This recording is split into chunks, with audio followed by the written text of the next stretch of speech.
Laudetur Jesus Christus. Vatican and World News.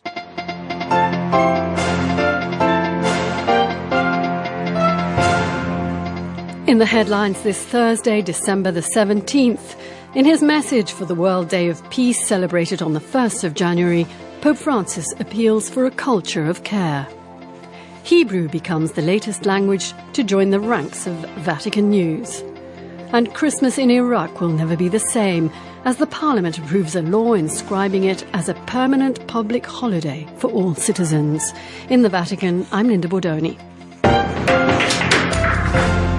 The Vatican today released the message of Pope Francis for the Catholic Church's World Day of Peace, which is marked on New Year's Day.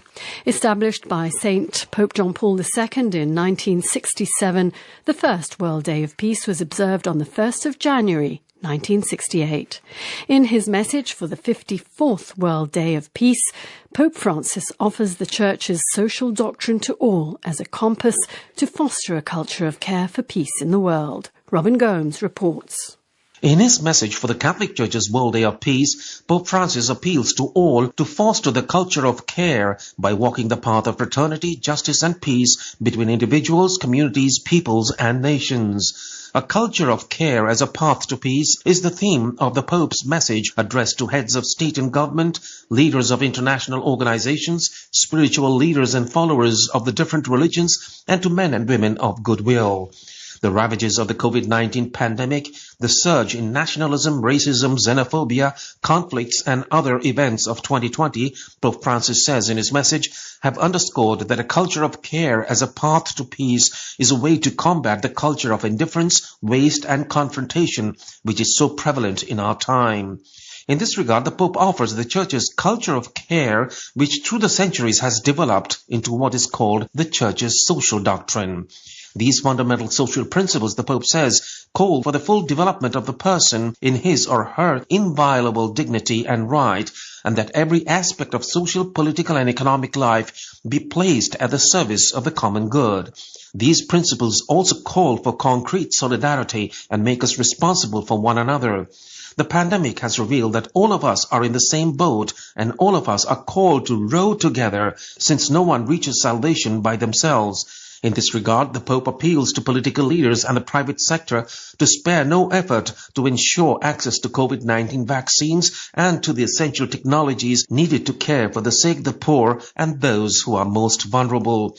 The Church's social doctrine also stresses the interconnectedness of all creation, which enjoins us to listen to the cry of our brothers and sisters in need and the cry of the earth, a common home, and to care for them. The fundamental social principles also call for respect for humanitarian law, especially in situations of conflict and war.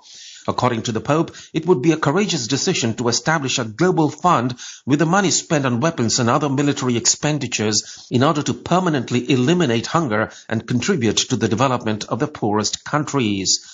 At a time like this, when the bark of humanity, tossed by the storm of the current crisis, struggles to advance towards a calmer and more serene horizon, Pope Francis says the rudder of human dignity and the compass of fundamental social principles can enable us together to steer a sure course. I'm Robin Gomes. And I apologise for my mistake there. Of course, it wasn't Pope St. John Paul II, but St. Paul VI back in 1967, when he established the first World Day of Peace. Meanwhile, the Pope's message was presented to journalists this morning at the Holy See Press Office. Professor Christian Janguet, an officer at the Dicastery for Promoting Integral Human Dignity, was one of those presenting the message and answering questions. Yeah, in my intervention, I tried to address the implication of the culture of care in the specific context of human rights. And I think that in this respect, the heart of the message is an invitation to take care for all those whose dignity is at risk. And the Pope quotes some groups. He quotes prisoners, all those who suffer poverty, sickness, slavery, discrimination, and all the victims of conflicts. I think that each one of us is concerned by this message, and each one of us can give his or her contribution in order to alleviate the sufferings of humanity. And that was Professor Christian Janguet, an officer at the Dicastery for Promoting Integral Human Development. America's most senior general met Taliban peace negotiators to urge a reduction in violence in the country. A U.S. military spokesman said Mark Milley, the chairman of the Joint Chiefs of Staff, met negotiators in Doha, Qatar on Tuesday before flying to Kabul to meet Afghan President Ashraf Ghani. The Taliban and the Afghan government are holding peace talks in Doha. Senior U.S. officials have warned publicly that an increase in Taliban violence is endangering the talks. The US, meanwhile, is drastically reducing the number of its troops in the country ahead of the end of the Trump administration in January. Mexico is going to be glancing over its shoulder of foreign secret agents on its turf from now on, as the lower house of its Congress approves sweeping changes to its security laws. James Beers reports about the country's transparent way ahead for intelligence. Tired of being kept in the dark and left out in the cold about sensitive issues, an irritated Mexican Chamber of Deputies has just passed a law requiring foreign agents to keep them appraised by sharing gathered information. This follows the recent arrest of former Mexican Defense Minister General Salvador Cienfuegos at Los Angeles International Airport on alleged drug trafficking charges. That came as a complete surprise and shock to Mexican law enforcement, which hadn't been kept in the loop by the DEA. Shaken and stirred, a furious Mexican Foreign Ministry issued a formal complaint, and diplomatic relations were severely strained. So much so that the charges were then dropped and the general was returned under escort to Mexico. So, from now on, foreign agents won't have blanket immunity, and they must share intelligence with their Mexican counterparts, while Mexican officials must obtain permission to meet with foreign agents and then write a full report of what has transpired. These radical changes were proposed by none other than Mexican President Andrés Manuel López Obrador himself. In his formal letter of congratulations to US President-elect Joe Biden, he specifically mentioned the paramount importance of sovereignty.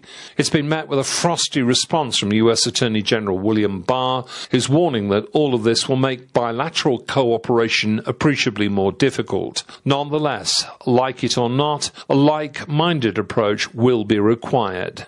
For Vatican News, James Bliss reporting. A powerful snowstorm is sweeping through northeastern regions of the United States with warnings in place for 14 states, affecting more than 60 million people.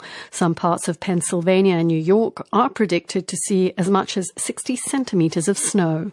The National Weather Service has warned of dangerous travel conditions and isolated power surges in the worst affected areas.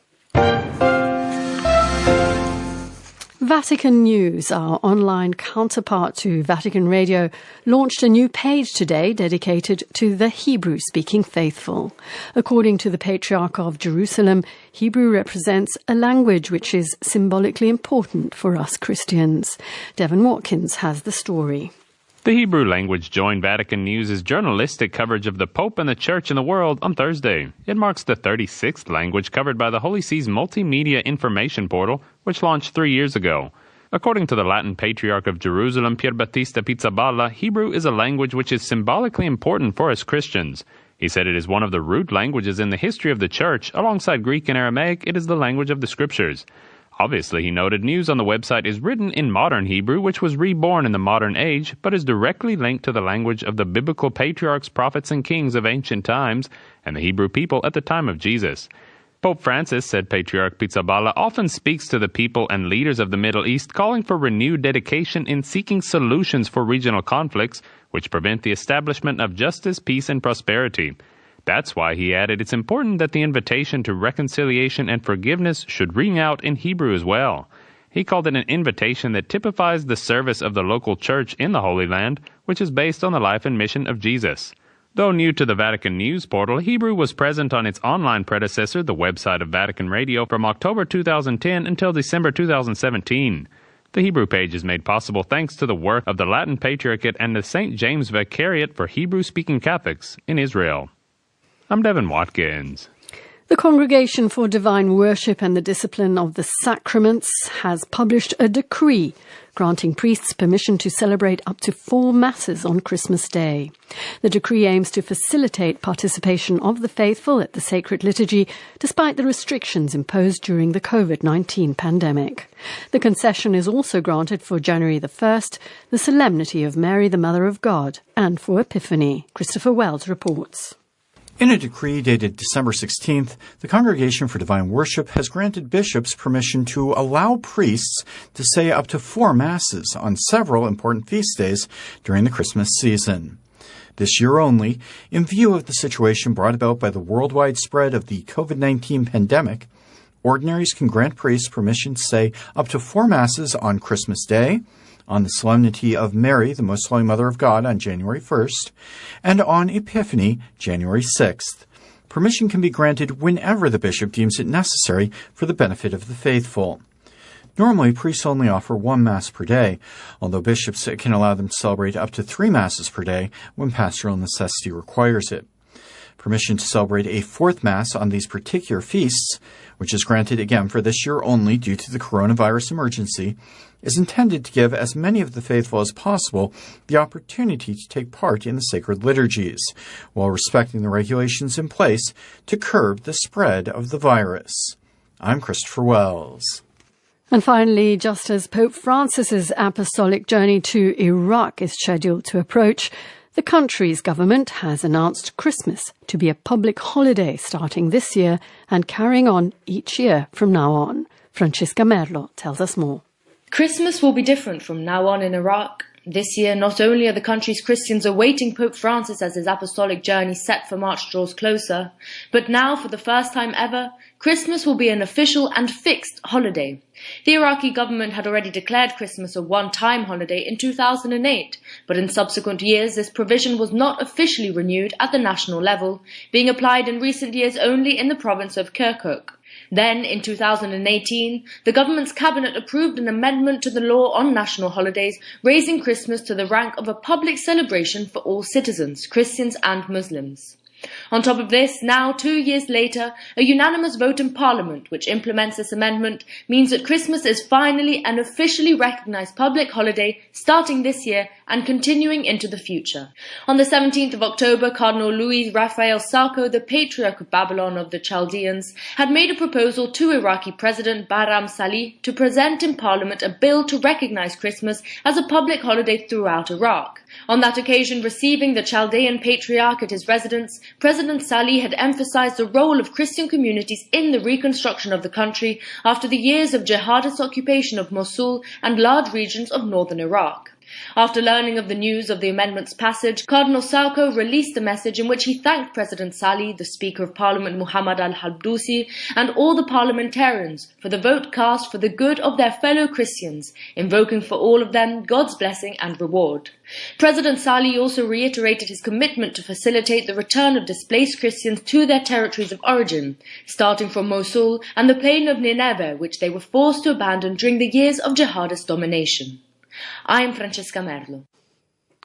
And that brings us to the end of this edition of Vatican and World News. You can join us again tomorrow at the same time. Our thanks go to Mario Scatton in studio in the Vatican. I'm Linda Bordoni. Bye-bye.